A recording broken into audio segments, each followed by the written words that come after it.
សម្ដេចនាយករដ្ឋមន្ត្រីយល់ពីអារម្មណ៍របស់ប្រជាពលរដ្ឋចំពោះរដ្ឋាភិបាលប្រើវិធីដោះស្រាយដោយសន្តិវិធី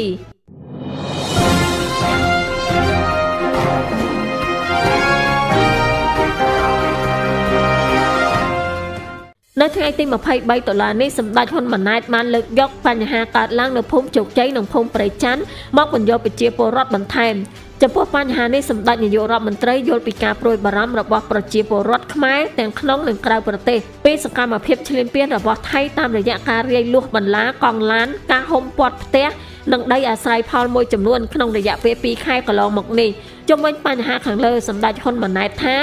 ដ្ឋាភិបាលមិននៅស្ងៀមនោះទេពោលគោលដៅតាំងពីដំបូងគឺធ្វើយ៉ាងណាដើម្បីទប់សភាពការដែលកើតមានឡើងកុំឲ្យរីករាលដាលដែលនាំឲ្យប៉ះពាល់ដល់ប្រជាពលរដ្ឋកាន់តែច្រើននិងកាន់តែមានកម្រិតធ្ងន់ធ្ងរនាយករដ្ឋមន្ត្រីបន្ថែមថារដ្ឋាភិបាលបានរកគ្រប់វិធីដើម្បីដោះស្រាយបញ្ហានៅកន្លែងឲ្យបានឆាប់ជាទីបំផុត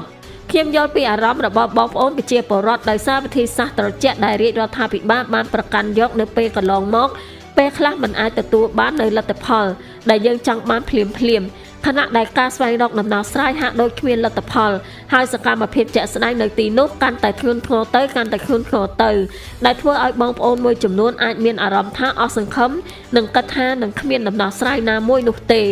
ពាក់ព័ន្ធនឹងការខិតខំដោះស្រាយបញ្ហានៅភូមិជោគជ័យនិងភូមិព្រៃច័ន្ទវិញសម្ដេចហ៊ុនម៉ាណែតអះអាងថាស្ថានភាពបានបោះមួយជំហានទៅមុខប្រកបដោយភាពច្បាស់លាស់ជាងពេលមុនដោយភាគីទាំងពីរយកគោលការណ៍ច្បាប់មកជជែកគ្នាដើម្បីរកដំណោះស្រាយមួយដោយសន្តិវិធីជាមួយគ្នានេះសម្ដេចសង្កត់ធ្ងន់ថារដ្ឋាភិបាលកម្ពុជាមិនមានការលួចឯកសារនៅក្នុងការកាត់ដីដែលស្ថិតនៅក្នុងដែនអធិបតេយ្យស្របច្បាប់របស់កម្ពុជាណាមួយទៅឲ្យប្រទេសណាមួយដើម្បីដោះដូរជាមួយនឹងការចរចាបទឈប់បាញ់ឬការចរចាសន្តិភាពនោះទេសម្ដេចថ្លែងដូចនេះកម្ពុជាមិនរំលោភបំពានលើដែនអធិបតេយ្យនិងបូរណភាពទឹកដីរបស់ប្រទេសជិតខាងនោះទេ